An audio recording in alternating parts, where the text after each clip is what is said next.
Hey guys, what's up?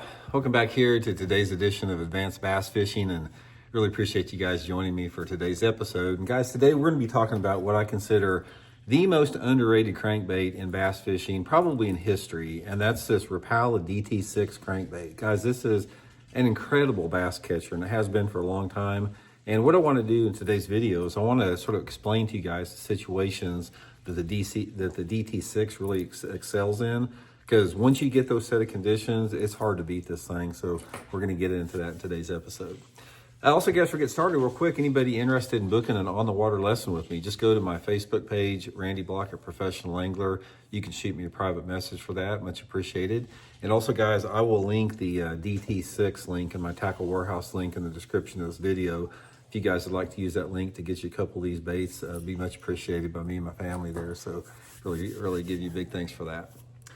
Okay, DT6, this bait's been around forever. It's Rapala has always made a really good line of baits ever since I was a kid. You know, the Rapala minnows were one of my first bass lures I ever fished with. And I've been using this DT6 for, man, it's gotta be close to 25 years now. It's been around a long time.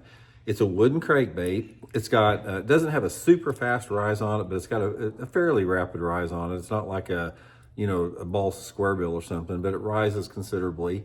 And it's a quiet bait. There's no rattles in it. And like the title says, DT6, it'll run about 6 feet deep on 10-pound test line on a long cast. You could probably get it down maybe 8 foot on a spinning rod with 8-pound test, but normal bass fishing situation, about 6 foot depth is going to be the good range for it, which is a great depth for a crankbait.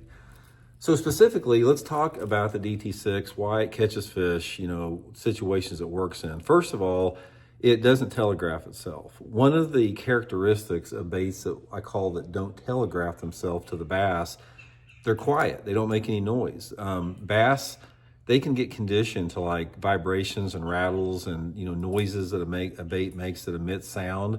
But a quiet bait like the Shad Rap or the DT6 guys, they have a harder time cluing in on it. So it moves quiet through the water column. It's got a fairly tight wobble on it. I don't consider it super tight. I consider it like a cross between a tight and a medium wobble.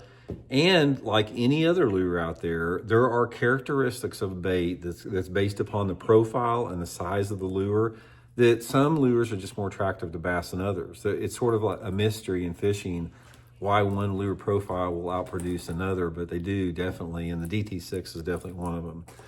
Okay, the DT6 has got 2 applications, in my opinion.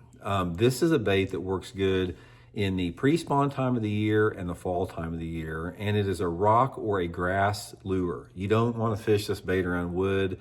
It gets hung up real easy. It doesn't deflect very well. It's an outstanding bait to throw on rocks. Riprap bank, rock, any type of rocky bank, chunk rock bait, rock transitions, it's really good. Or over submergent vegetation like submergent hydrilla or milfoil to a lesser extent. But the main thing for me, this is a rock bait specifically when the water temperatures are in the 50s. This is when this bait excels. So for me, like in my part of the country, I fish the DT6 a lot like in March and early April, and then again like in November and December. Those are the 2 windows of the year that I fish it in. And I have found personally with this bait that it works best on a little bit steeper rocky banks that you can parallel. So what I like to do is I like to get on a fairly steep 45 or 60 degree angle bank like a riprap bank or a channel swing bank or a bluff bank. And I use it personally on a spinning rod all the time. I don't use it on a bait caster because I'm trying to maximize the depth out of it. So I'll put it on 8-pound test Seaguar and Vizex line, and I'll make long parallel casts down those steeper banks and just use it with a medium stop and go retrieve. Simple bait to fish. It's very easy to use.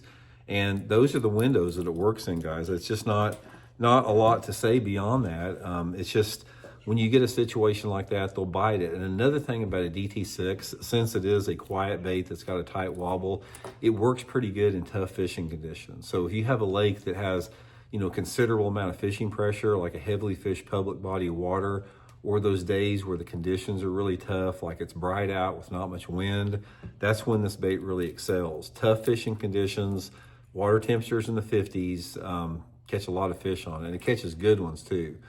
It's just a bait a lot of people don't fish. You don't hear hardly anything about the DT6 anymore. And guys, it is a fish catching bait. I would definitely place that bait. If I take every crankbait that I own or fish, including megabass, I would put the DT6 in the top 10 of those baits. I'll maybe someday do a video on listing the top 10, but DT6 would be there. So anyway, guys, I'll link that in the description. Thanks for joining us. We'll talk later.